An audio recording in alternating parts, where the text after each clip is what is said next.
Hello everyone, welcome to Frightful Whispers. I'm here to guide you into the shadows tonight. I know you're using this video to unwind and drift off to sleep. So, before we begin, don't forget to like the video and subscribe to the channel. Where are you watching from? And what time is it for you? Now, get cozy, relax, and let the whispers of the night take over. I still remember the first time I stepped into that house.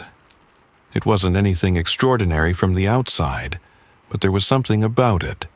Something old that tugged at me in a way I couldn't explain.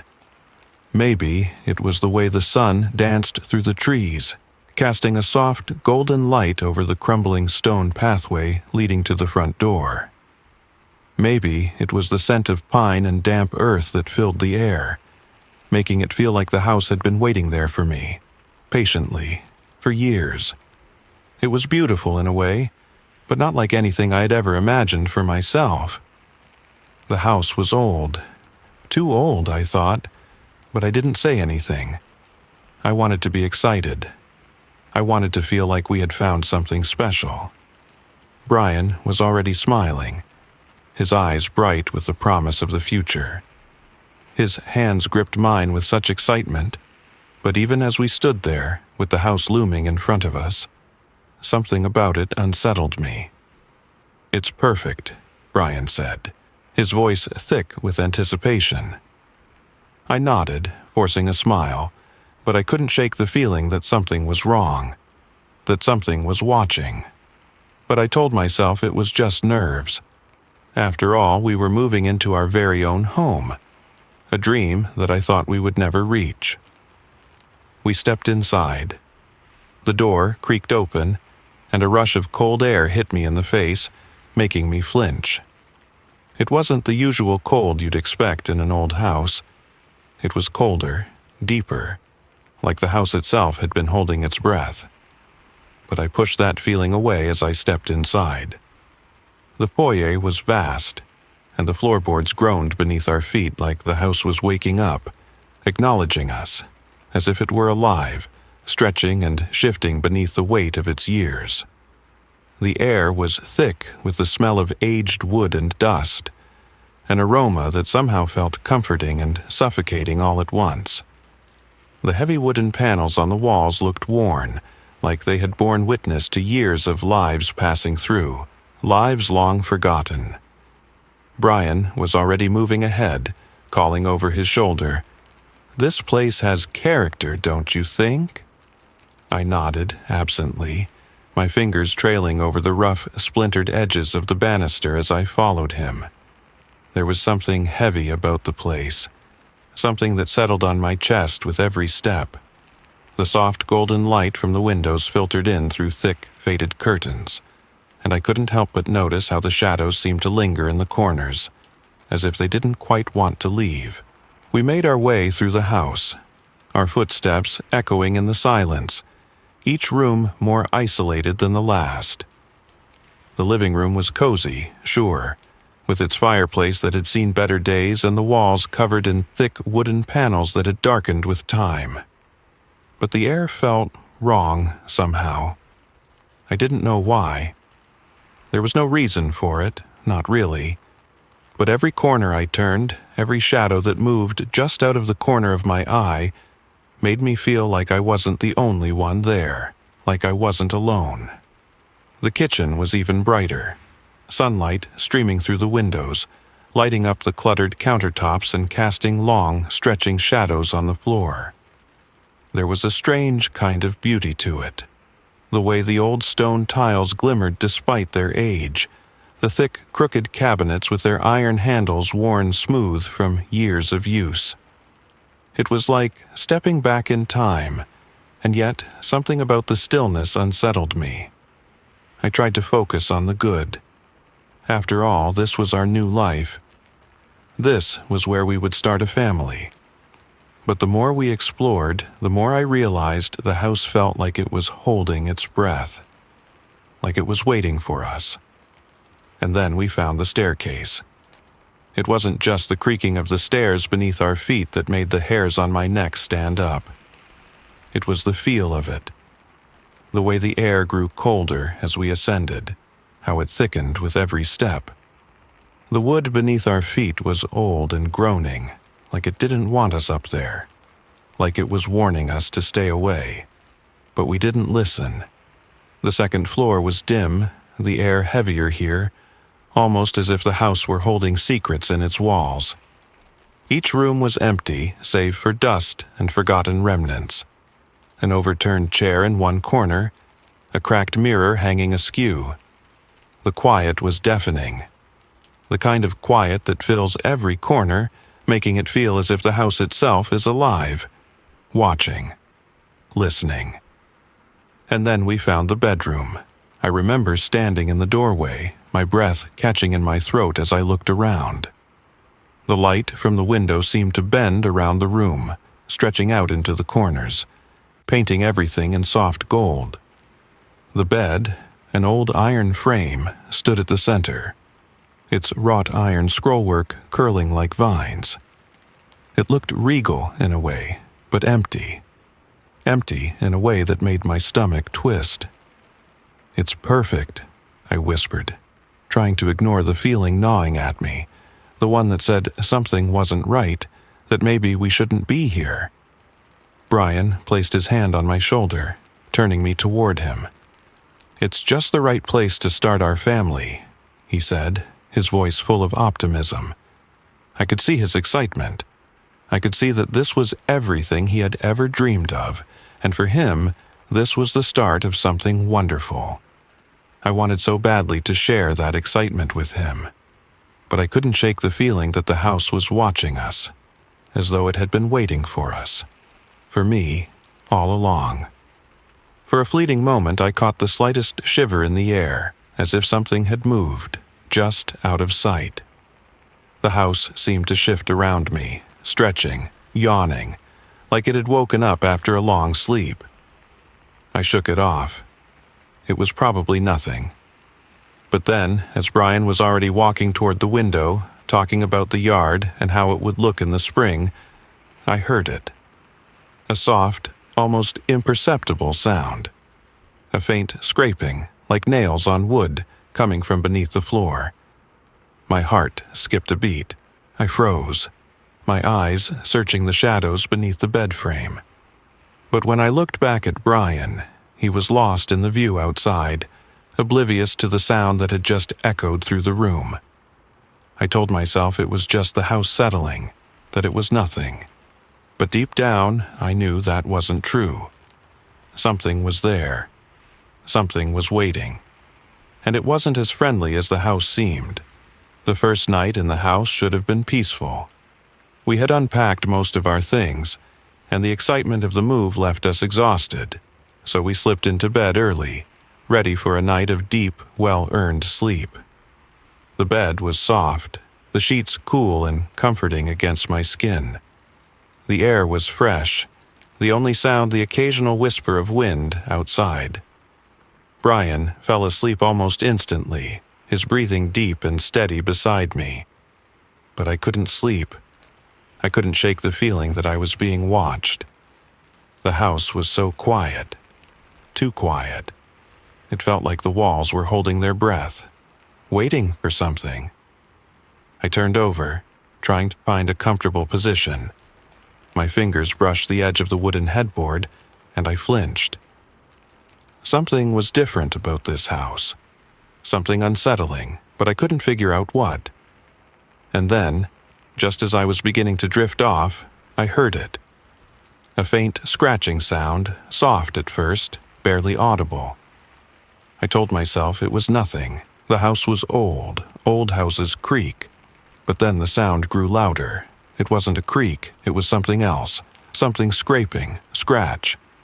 I froze, my heart pounding in my chest. It was coming from beneath the floorboards, like something was trying to claw its way through. The sound was sharp, desperate, and it sent a shiver down my spine. I held my breath, listening. The scratching continued, slow at first, then faster, as though whatever was making the sound was getting closer, getting stronger. Scratch, scratch. I glanced at Brian, still deep in sleep. his face peaceful and unaware of the sound that was making my blood run cold. I wanted to wake him, to tell him what I was hearing, but something kept me quiet. I didn't know what to say. What could I say? That I was hearing things, that the house was making noises that couldn't possibly be natural. The scraping grew louder, more frantic. Scratch, scratch, scratch. I sat up in bed, my heart hammering in my chest. I could feel the vibrations under my feet now, the floorboards trembling with the force of the sound. I couldn't ignore it any longer. Something was trying to break through. I glanced around the room, my eyes darting to the corners, to the shadows that seemed to grow longer as the noise intensified. I couldn't take it anymore. I slipped out of bed, my feet cold on the wooden floor. I didn't want to go downstairs. I didn't want to go anywhere near whatever was making that sound, but I had to. I had to know what it was. My feet carried me out of the room, my legs weak, the floor groaning beneath me with every step. The hallway was dark, and the air was unnervingly still. The wind outside had stopped, leaving only the echo of the scraping sound filling my ears. I could feel it now, not just under the floor, but all around me. As I moved closer to the stairs, I heard a faint whisper, just a breath, a murmur, too quiet to understand. But I knew. Leave. I froze, the hair on the back of my neck standing up. It was a voice. Not human, not quite. Cold. Hollow. It came from the very walls of the house, seeping through the cracks, crawling into my ears. I stumbled backward, my breath coming in shallow gasps. My heart raced as I turned to run back upstairs. The scraping grew louder, more intense, as though someone, was trying to claw its way out of the very foundation. I didn't stop running until I was back in our room, slamming the door behind me, my hands shaking as I locked it. I climbed back into bed, pulling the covers over my head, trying to convince myself it was just the house settling. But deep down, I knew better. The house was alive, and it wasn't letting me leave. Not yet. The next morning, I woke up with an unsettling feeling gnawing at the edges of my thoughts. The night had been long, filled with the relentless scraping beneath the floorboards, each sound a jagged reminder that something in this house wasn't right. The air had been thick with silence when I awoke. Too silent. Brian had barely stirred beside me, his peaceful slumber a stark contrast to the unease that coiled in my stomach. I tried to shake it off, but the feeling lingered. I needed answers. I couldn't ignore the mounting dread, the sense that something was wrong with this house. Whatever I had felt last night wasn't just my imagination. The house was haunted. There had to be a reason.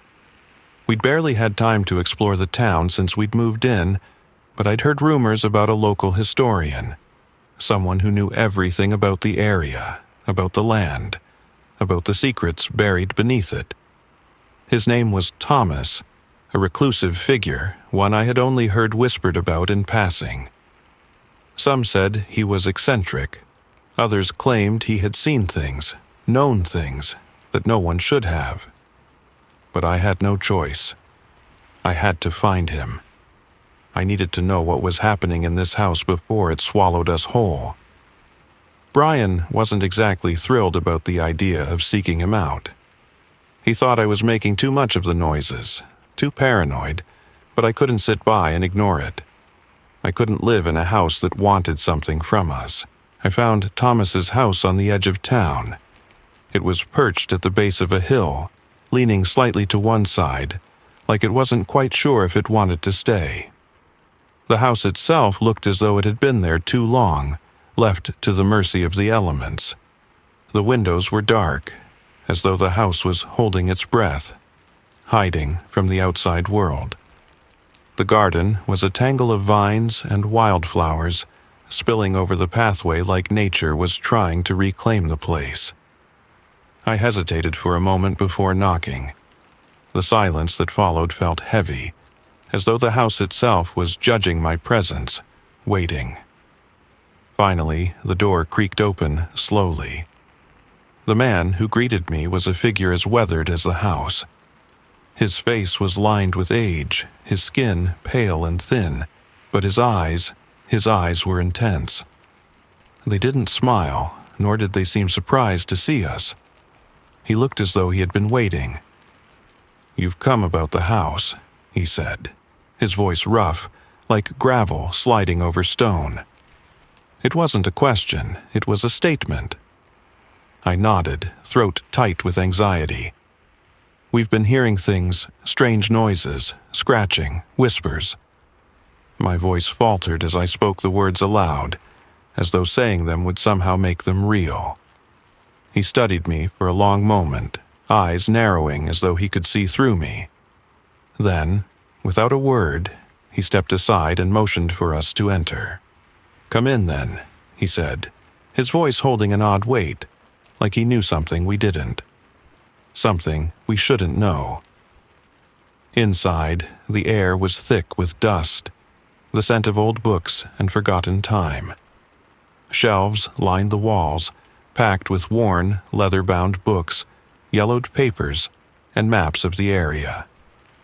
Some of the maps were ancient, others a bit newer, but they all had the same heavy, lived-in look. The fireplace on one side was cold and empty, the hearth abandoned, yet the shadows around it seemed to flicker, like they were alive. Thomas motioned for us to sit at a table cluttered with more papers, some of which looked as ancient as the house itself. I couldn't help but notice how his eyes never left mine. They were sharp, focused, like he was studying me, measuring every reaction, every flicker of emotion that passed over my face. "I've been expecting someone to come," he murmured, almost as if the moment had been waiting for years. His gaze was steady, piercing, and I felt like I was being seen in a way that no one had ever seen me before. "Do you know the history of the house?"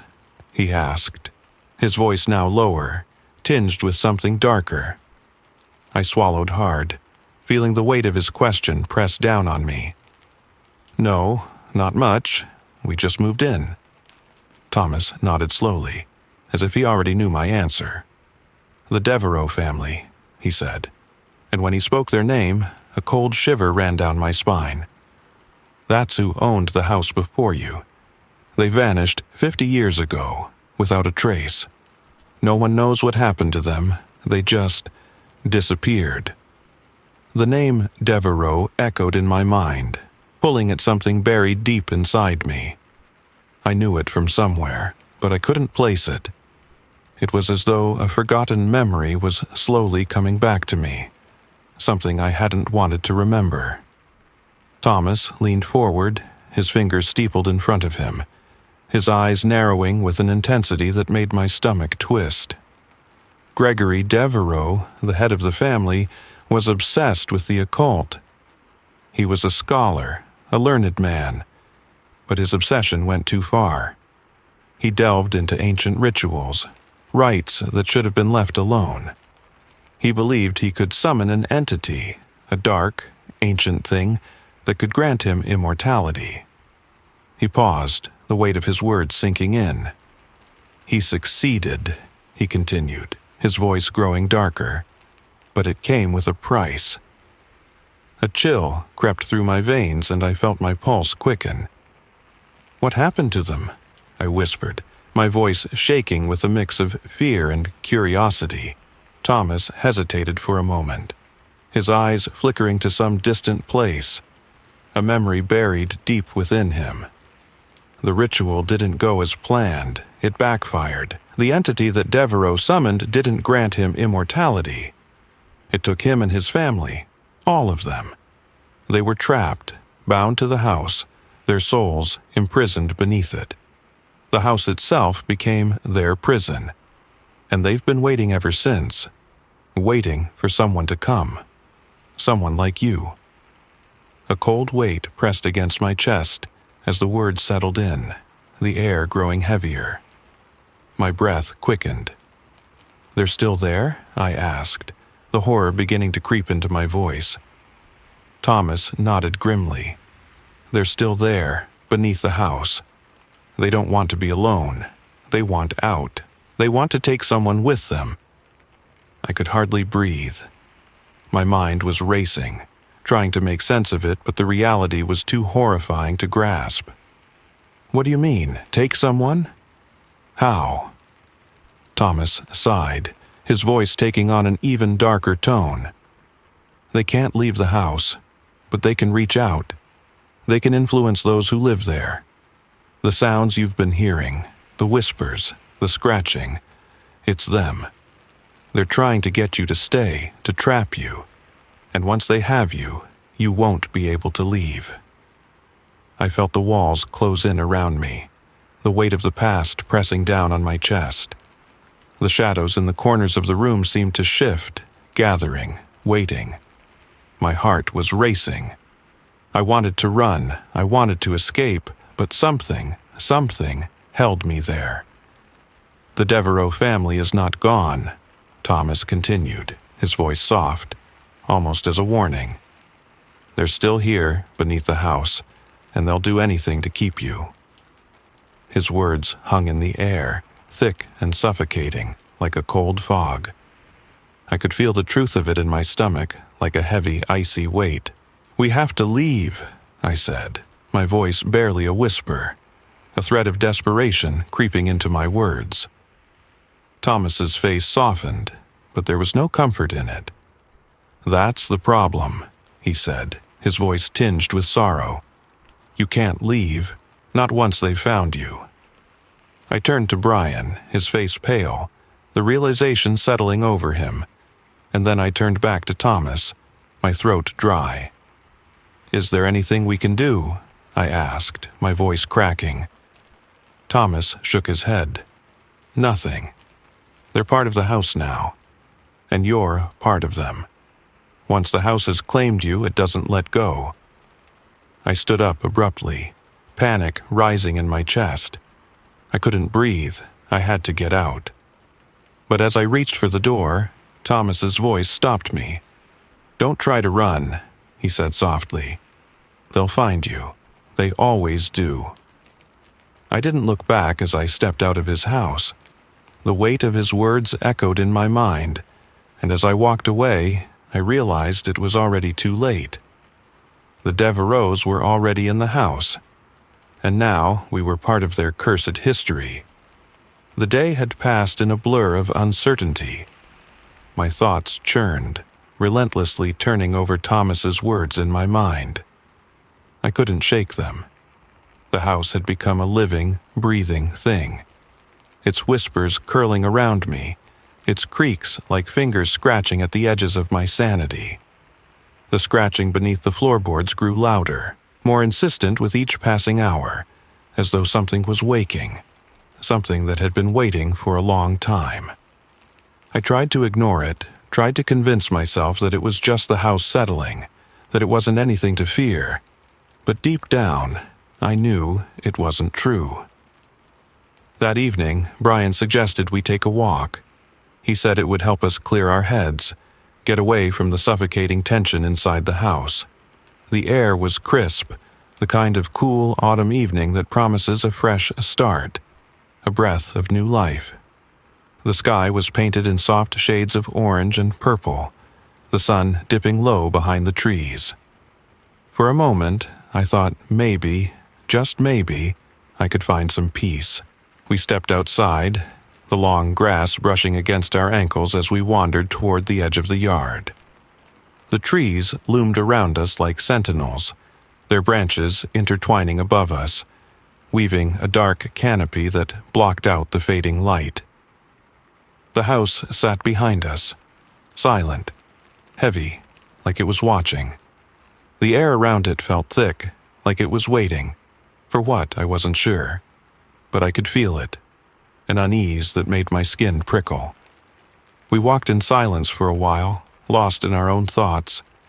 I wanted to tell Brian about what I had learned from Thomas, wanted to explain how I felt, how the house was wrong. but the words stuck in my throat. He had already dismissed the sounds, the whispers, as my imagination running wild. I didn't want him to think I was crazy, but I could feel something in my bones, something that told me I wasn't just imagining things. But as we walked, I began to wonder if he was right. Maybe I was letting my fear take control of me. Maybe the house was just old. Maybe everything could be explained away. And then I heard it. A voice.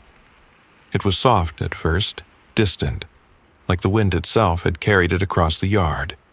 But it was there, unmistakable.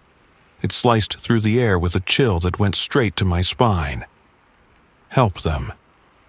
My breath caught in my throat, and I froze, staring into the shadows beyond the reach of the fading light.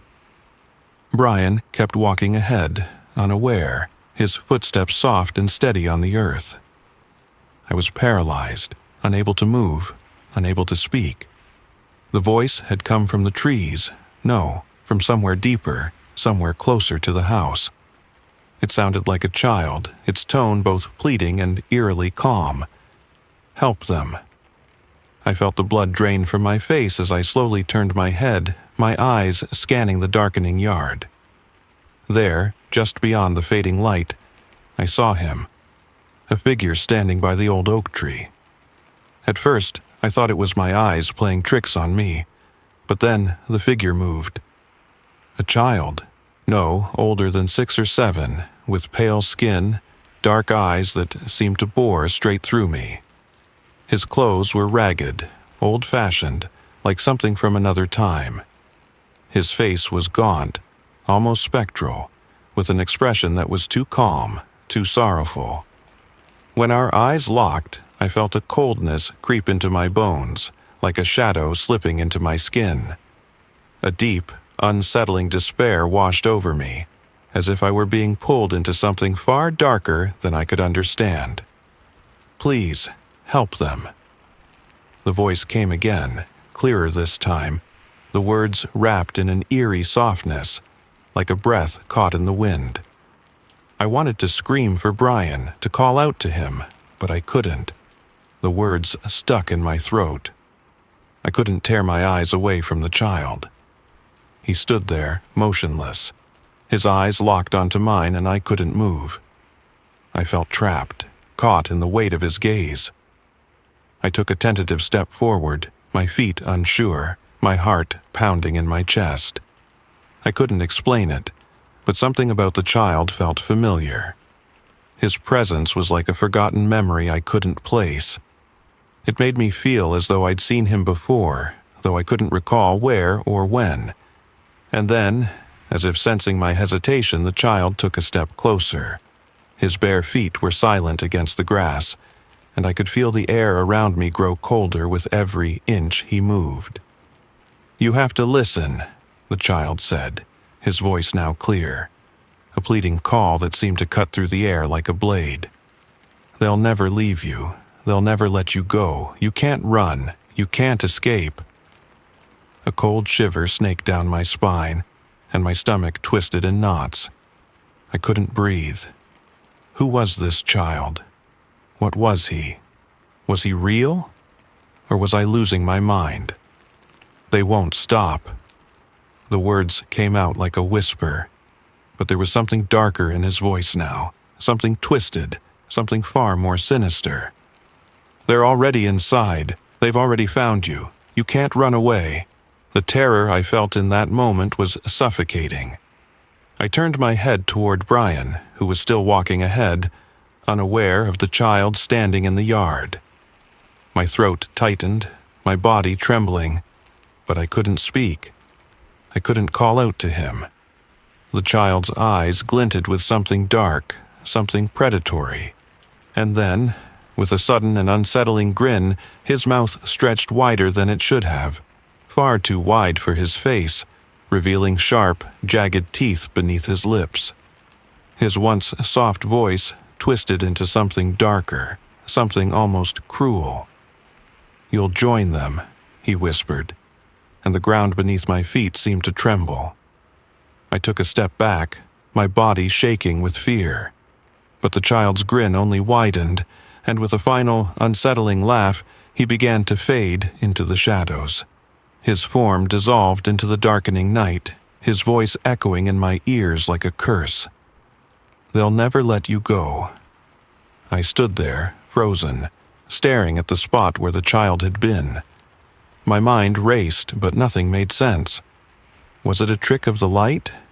Was it the house breaking me, warping my perception? Or was something darker at play here? I turned slowly toward Brian, my legs trembling beneath me. He had stopped walking and was looking back at me, confusion on his face. He hadn't seen the child, he hadn't heard the warning. To him, everything was fine. But to me, everything had changed. The child's words rang in my ears as I walked toward Brian, my heart pounding in my chest. I didn't know what was happening. I didn't know how to explain it. But one thing was certain. We were not alone in that house. And whatever was lurking in its shadows, waiting for us, was never going to let us go. The house had a way of sinking into my skin, leaving a chill that never quite went away. It wasn't just the coldness that seemed to settle deep in my bones, but something else, something alive. Every room felt like it was pulsing with an unseen presence, like the very walls were breathing, the air vibrating with a low, constant hum that tugged at my nerves, gnawing at my thoughts. I tried to ignore it, to push the unease down, but it kept growing, like a dark cloud hovering just out of reach. The scratching beneath the floorboards, the whispers that seemed to come from nowhere, and the constant sensation that the walls were slowly closing in on me. They were becoming unbearable. That evening, after another long day spent convincing myself that I was simply imagining things, I reached my breaking point. I had to know. I couldn't let the fear control me any longer. I had to understand what was beneath the house, what had been left behind by the Devereaux. I had to know the truth, no matter how much it terrified me. Brian was outside in the yard, tending to the garden. It was his way of coping with the tension, trying to bring some normalcy into this place that seemed to strip it away with every passing minute. I watched him for a moment, his back to me, before turning and heading upstairs. My mind focused on one thing: the floorboards. The scratching, the whispers, the feeling that something was stirring just beneath the surface. I had to know where it was coming from. Maybe it was just the foundation settling. Maybe it was something I could fix. But a deeper part of me, the part that had listened to Thomas, the part that had seen the child, knew it wasn't that simple. I walked into the bedroom, the one with the old iron bed frame, the room that had always felt too heavy. Dim light filtered through the thick curtains, casting shadows that stretched across the room like fingers. The air felt thick, the dust settling on every surface like a blanket, as though the room had been untouched for years. I walked toward the center of the room, where the floorboards creaked and groaned beneath my feet. I bent down, running my fingers over the wood, feeling the grain, the coldness, the age there. A crack, a slight gap, barely noticeable but there. The wood was old, warped, but the way it shifted beneath my touch caught my attention. There was something beneath it, something that had been hidden for far too long. With trembling hands, I pried at the edge of the board, working at the nails with unsteady fingers. The air seemed to grow thicker around me, the shadows in the corners pressing in as I worked. It felt like the room itself was watching me, waiting. The scratching sound grew louder, more insistent, as though something, someone, was reacting to my every movement. It was low and desperate, as though whatever was beneath the floorboards was trying to get out, trying to reach me, trying to warn me, or perhaps trap me. I pulled harder. The board came loose with a reluctant creak, the sound sharp and unnatural in the otherwise still room. I lifted it slowly, my breath shallow, my heart pounding as the darkness beneath it revealed itself. An old, musty space, deeper than I expected. I leaned in, peering into the gap, my chest tight as I felt my breath catch in my throat. I had to see. I had to know what was hidden down there. I reached in, my fingers brushing against something hard, cold. I pulled it out. An old piece of wood, blackened with age, but it wasn't just any piece of wood. As I turned it over in my hands, I saw the markings. Crudely carved symbols, deep gouges in the wood that looked like they had been scratched into it with desperation. I shuddered as I ran my fingers over them. The symbols weren't from any language I recognized, but they felt wrong. They felt like they had been carved in a frenzy, as if the person who had made them had been hurried, had been driven by something that wanted to make sure its message was never forgotten. I dropped the piece of wood with a gasp, my hand shaking. But then I saw it. More markings, more messages, carved directly into the floorboards beneath the loose board I'd lifted. At first, they were faint, barely visible, but the closer I looked, the clearer they became. The wood seemed to pulse under my touch, like it was alive, like it was waiting for me to uncover its secrets. Leave now or join us. It's too late for you. They will come for you. Join the Devereaux. My breath caught in my throat as I read the words, my skin prickling with cold.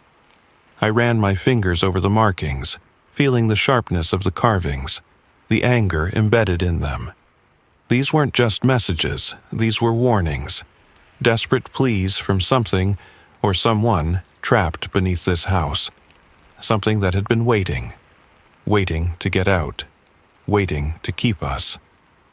I jerked my hand back, my chest tightening as the weight of those words settled in. The Devereaux. The family that had vanished under mysterious circumstances. I had heard their name from Thomas, but now it felt real. Too real. The house wasn't just haunted, it wasn't just old. The Devereaux weren't just spirits. They were trapped beneath the floor, bound to the house, and they wanted us. The house seemed to exhale. The walls creaked as though they were shifting, adjusting to something new, something disturbing. The scratching beneath the floorboards grew louder, more frantic, as if whatever was under there was reaching for us, begging us to stay, to become part of it. I stumbled back from the floor, my head spinning, my mind reeling. I had to tell Brian, I had to get out of here. But before I could move, I saw it. A flicker in the corner of my eye, a shadow. I turned, my heart slamming against my ribs, and saw him, the child. He stood in the doorway, his pale face glowing faintly in the dim light. His eyes were dark, empty, and his smile, it wasn't a smile at all, it was twisted, wrong. His mouth stretched too wide, too far, revealing jagged teeth that gleamed like knives in the dimness.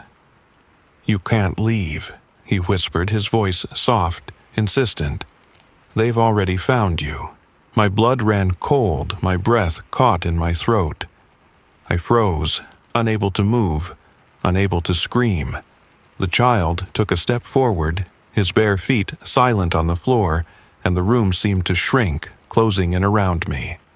The scratching grew louder, more desperate, and the whispers began to build, rising from beneath the floor, echoing through the walls, a chorus of voices that I couldn't escape. "You'll join them," the child said, his voice sweet and cold, like a lullaby. "You'll never leave." I turned toward the door, my heart racing in my chest. But before I could move, the shadows stretched out, pulling me in, suffocating me. The air thickened, the scent of decay filling my nostrils as the walls seemed to close in, pressing me toward the child. His grin widened, and I knew then, with terrifying certainty, that the house had claimed me. We were never going to leave. and the Devereaux would never let us go. The moment I stepped back from the floorboards, it felt as if the room itself was closing in on me, tightening, suffocating me with the weight of its secrets. My breath grew shallow as the child's words echoed in my mind, the haunting, twisted words, louder now than ever. "You'll join them." The house wasn't just haunted anymore, it was alive with them. The Devereaux were no longer trying to reach me, they had already found me. I needed to tell Brian, I had to. He needed to understand what I'd uncovered, what was waiting for us beneath this house. But I couldn't keep this to myself any longer. The truth was unraveling, and I had to make him see it before it was too late. My hand trembled as I grasped the door handle. The air in the room felt thicker now, more oppressive, as if the walls themselves were pushing in, suffocating me. I paused, frozen for a moment, unsure if it was the house or my own fear that was pressing on me. But before I could step out into the hallway, a new sound broke the silence. A heavy thud that vibrated through the floorboards, shaking the entire foundation of the house. I froze. The scraping sound beneath the floor stopped. A cold, suffocating dread washed over me, and I turned back to the center of the room, heart pounding in my chest. The shadows in the corners of the room seemed to shift, moving, creeping along the walls as if they were alive. The air was thick with an unnatural tension, and I felt like something was watching me. I glanced down at the floor, my fingers still tingling from touching the crude symbols, and then I saw it. The floorboard I'd pried up was moving. Not just a little, but noticeably. It had shifted, rising slightly as if something beneath it had pushed against it, forcing it to lift. The air hummed with an energy I couldn't explain, a tension that crackled like static electricity, charging the space around me. I wanted to run. I wanted to leave, to grab Brian, to tell him everything and just flee this place, but I couldn't. My legs felt heavy, my feet glued to the floor as the truth continued to unfold around me. There was no escaping it now. I knelt down slowly, my hands still trembling, and pressed my palm against the floor, feeling the vibrations from beneath the house, each pulse deeper and stronger than before. I had felt it earlier, a low hum, but now it was clearer, more urgent, alive. The house wasn't just haunted, it was a prison, and we were trapped inside it. The scraping returned, louder, more violent this time. Someone, was trying to claw its way up through the floor. I couldn't look away from the shifting boards, from the way they trembled under the pressure. There was something ancient, something hungry, fighting its way to the surface. A voice whispered, barely audible at first, soft but clear, "It's too late for you." I whipped my head around, heart racing, expecting to see the child again, expecting to see that twisted grin. But there was nothing. No figure, no shadow. Just the oppressive silence and the weight of what I had uncovered. My hand shot out, grabbing the loose board, and I yanked it free. This time, there was no hesitation. My breath caught in my throat as I peered into the dark space beneath the floor. What I saw made my heart stop. A shape. It wasn't human. Not exactly. It was a form, twisted, contorted, like a mass of shadows, writhing and melting into the darkness. It didn't move like a person would. It shifted like something other, something wrong. And then, as if it knew I was looking, it moved. The shape seemed to sense my gaze, and in that moment I gasped, pulling my hand back as if it had been burned. I stumbled away from the hole, my heart pounding against my ribs, my mind spinning with what I had just seen. The truth hit me like a blow. The Devereaux weren't just spirits trapped in the house. They weren't just lingering shadows. They had become the house. Their souls were bound to it, twisted by the ritual they had performed, and their essence had fused with the very walls, the very foundation of this place. The house itself was their prison, and it had been waiting for someone, us, to fill the empty spaces they had left behind. I staggered back, my hands shaking, my chest tight with the suffocating realization of what was happening. The child, the whispers, the scratching. It was all connected. They weren't trying to reach us. They were trying to claim us, just as they had been claimed.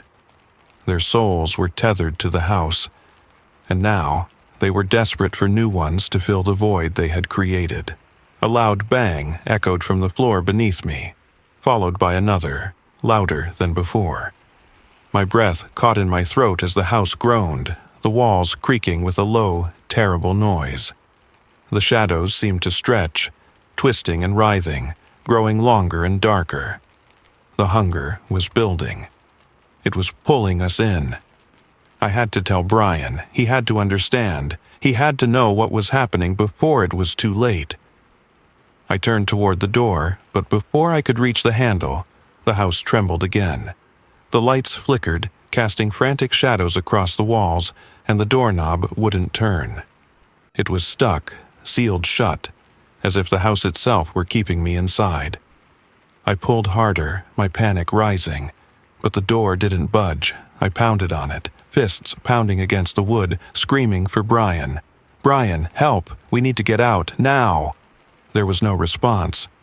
"Brian!" I screamed again, my voice breaking, my heart pounding in my chest. I turned and bolted toward the stairs, my legs weak, the air thick with suffocating dread. As I reached the landing, I heard a thud from downstairs, heavy, deliberate, followed by the now familiar scratching sound, louder than before, coming from the floorboards. It was closer.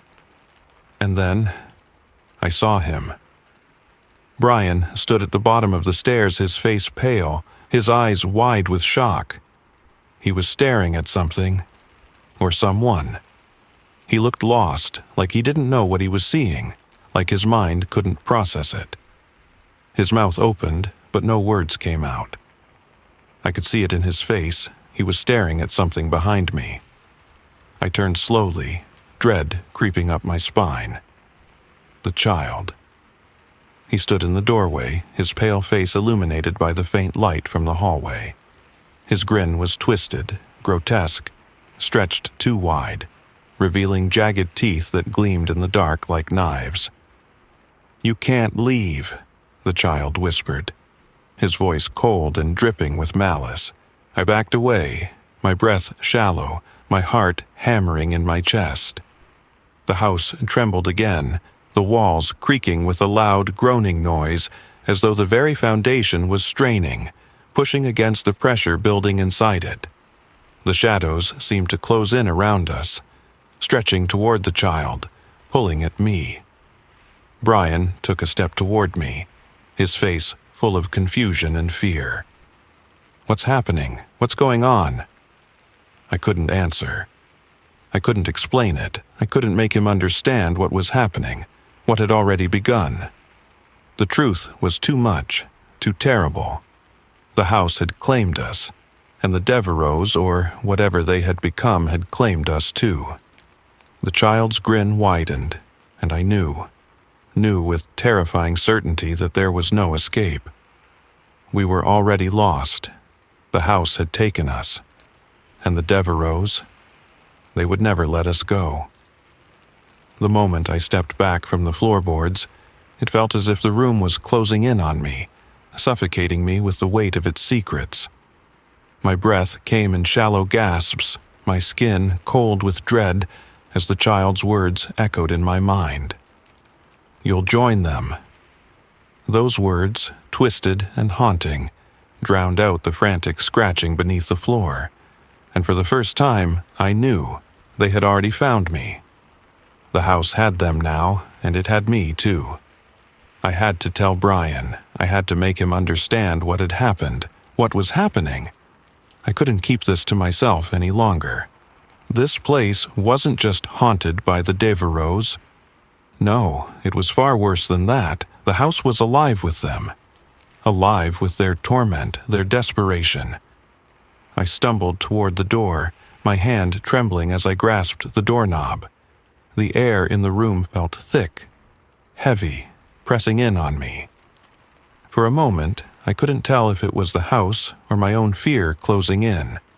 But before I could step out, a new sound sliced through the silence, a low, heavy thud that vibrated through the floor, shaking the entire house to its very core. I froze. The scraping stopped. A cold wave of dread washed over me, and I turned back toward the center of the room. My heart hammered in my chest. The shadows in the corners of the room seemed to shift and stretch, moving like they were alive, like they were aware of me. I looked down at the floor, my fingers still tingling from where I had touched the symbols, and then I saw it. The floorboard I had pried up had shifted. Not just a little, but noticeably.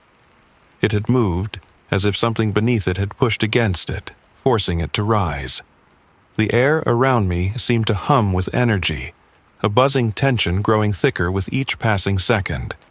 I wanted to run. I wanted to grab Brian, tell him everything and leave this place, leave everything behind. But I couldn't. My feet were frozen in place, as if the house itself was holding me there, forcing me to witness the truth as it slowly unraveled. There was no escaping it now. I knelt slowly, my hands still trembling, and pressed my palm against the floor. The vibrations were stronger now, more pronounced, as if they were pulsing through my bones. I had felt this before, but now it was clearer, more urgent, alive. The house wasn't just haunted, it was a prison for the Devereaux, and now for us too. The scraping returned, louder and more violent. It sounded like something, or someone, was trying to claw its way up through the floor, desperate, frantic. I couldn't tear my eyes away from the boards, from the way they trembled under the pressure. Something ancient, something hungry, was pushing its way to the surface. The voice came next. Software A whisper, but still, it was unmistakable. "It's too late for you." I whipped my head around, my heart racing, expecting to see the child again, that twisted grin of his. But there was nothing. No figure, no shadow, just the oppressive silence, thick with the weight of what I had uncovered. My hand shot out, grabbing the loose board. I yanked it free, my breath coming faster now.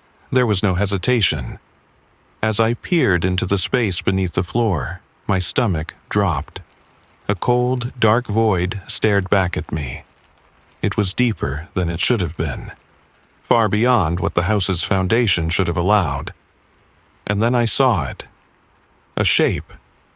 It wasn't human, not exactly. It was a form. Twisted, contorted, like a mass of shadows, writhing, shifting, melding into the darkness beneath the house. And then, as if sensing my gaze, it moved. The thing reacted. I gasped and yanked my hand back, stumbling away from the hole, my heart pounding in my chest. The truth hit me like a blow. The Devereaux weren't just ghosts lingering in the house. They weren't trapped in the walls or just wandering, their spirits lost. No, they had become the house itself. The ritual had bound them to it. They had merged with it, their souls consumed by whatever dark entity they had tried to summon. The house had taken them, and now it was hungry for more. I staggered back, my legs weak, my mind reeling from the revelation. The child, the whispers, the scratching, it was all connected. The Devereaux weren't trying to reach us. They were trying to claim us, just as they had been claimed. Their souls were part of the house now, and now they were desperate for new souls to fill the void they had created. A loud bang echoed from beneath the floor, and I flinched, my breath catching in my throat. The walls groaned, as though the house itself was stretching, pushing against the pressure that was building inside it. The shadows in the corners seemed to grow longer, more alive, twisting with a hunger that I could feel deep in my gut. I couldn't escape. It was too late. I had to tell Brian. I had to make him understand. I couldn't let him keep thinking it was just some nightmare. He needed to know what was happening, what had happened to us. I turned toward the door, my steps quickening as I tried to reach the handle. But when I grabbed it, I realized the door wouldn't budge. It was sealed shut. I pulled harder, panic rising in my chest, but it didn't move. I pounded on the door with my fists, screaming for Brian. "Brian, help! We need to get out, now!" There was no answer. "Brian!" I shouted again, my voice cracking, rising in desperation. I turned, bolting for the stairs, my mind racing, my feet stumbling as I heard a thud from downstairs, a muffled, heavy sound that vibrated through the walls. The scratching was louder now, almost deafening, coming from the floor beneath me. Closer. It was closing in. And then I saw him. Brian was at the bottom of the stairs, his face pale, his eyes wide with shock, staring at something, someone. His mouth opened, but no words came out. I could see the terror in his face. He was looking at something behind me. I turned slowly, dread creeping up my spine. The child. He stood in the doorway at the foot of the stairs, his pale face illuminated by the faint light from the hallway. His grin was twisted now, grotesque, stretching far too wide, revealing jagged teeth that gleamed in the darkness. "You can't leave," the child whispered, his voice cold and dripping with malice. I backed away, my breath shallow, my heart hammering in my chest. The house trembled again, the walls creaking, groaning with an unnatural force, as though the very foundation was stretching, straining to hold something inside. The shadows in the corners seemed to surge forward, pulling at me. Brian stepped toward me, his voice thick with confusion and fear. "What's happening? What's going on?" I couldn't answer him. I couldn't make him understand. The truth was too much, too terrible. The house had claimed us. The Devereaux had claimed us. There was no escaping. The child's grin widened, and I knew then, with terrifying certainty, that there was nothing we could do. We were already lost. The house was hungry. It had always been hungry.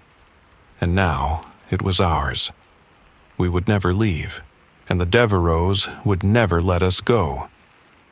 The moment the child's grin stretched impossibly wider, I felt the last thread of hope snap. The air around us grew colder, suffocating us with an unnatural chill. The house itself seemed to exhale, a slow, deep breath that rattled the walls, sending shivers up my spine. The shadows in the corners of the room stretched longer, twisting with a dark hunger, like they were reaching for us, pulling us closer to something. Something we couldn't escape. I could feel the house closing in, the walls pressing in on us with a growing, suffocating force. It was as though the very air was thick with the weight of all the souls trapped inside, all the despair and terror of the Devereaux, their cries echoing in the walls, their anger alive, festering. It wasn't just the child anymore. The house itself had become something else, something far worse than I had ever imagined.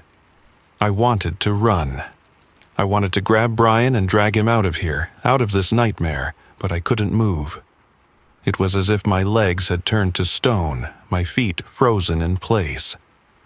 Fear gripped me, but something deeper held me there, something primal, something that told me it was too late. The child's grin widened even further, his pale eyes locked on mine, gleaming in the darkness.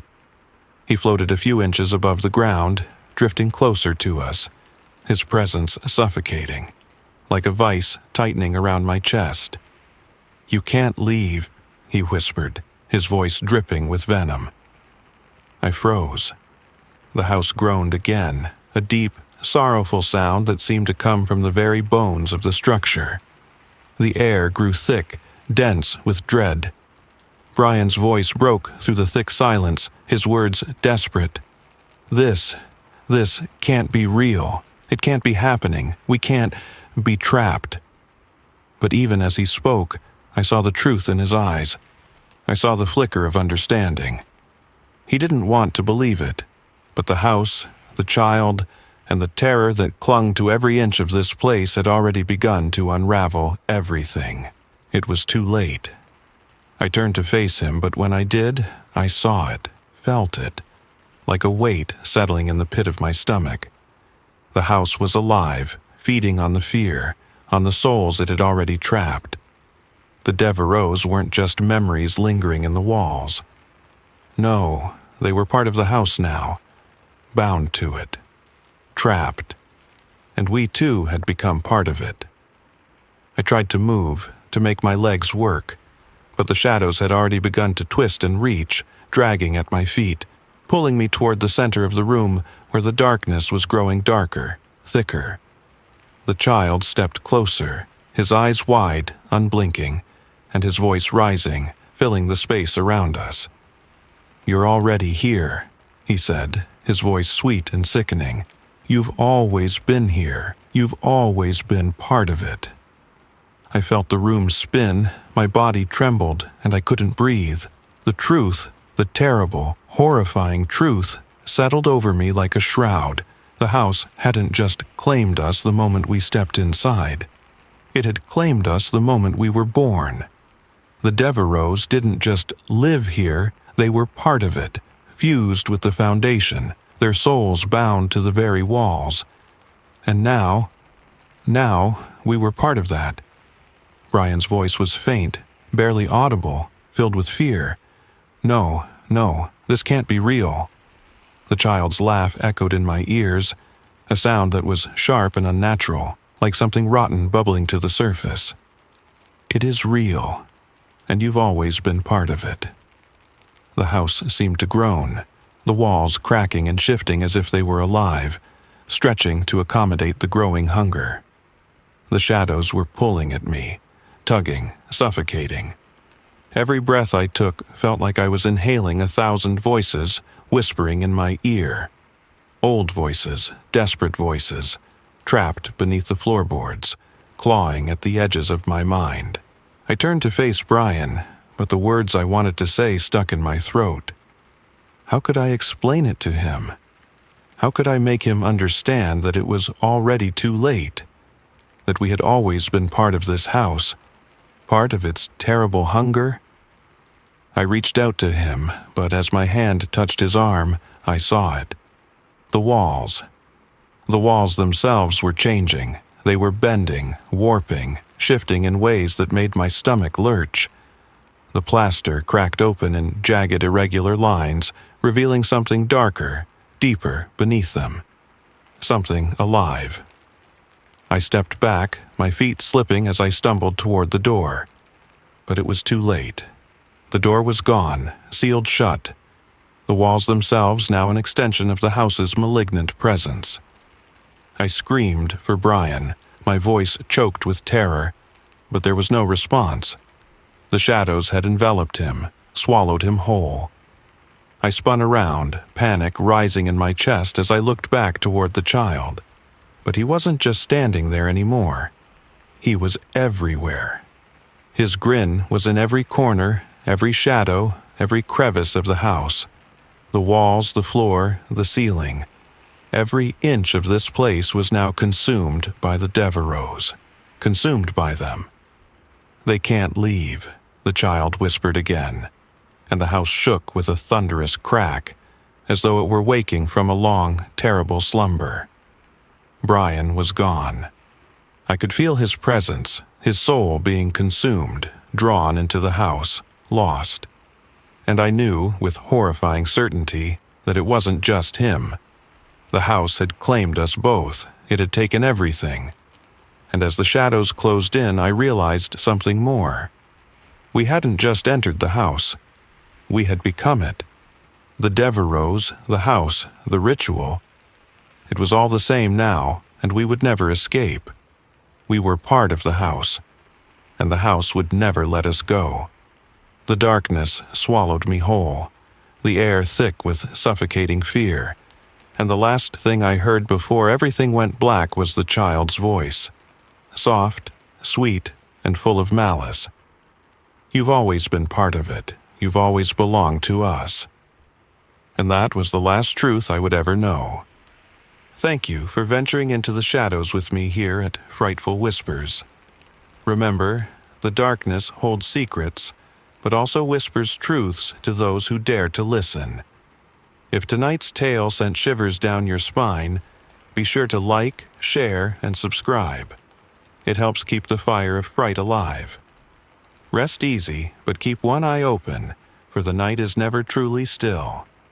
Until we meet again, stay vigilant, stay curious, and let the whispers guide you.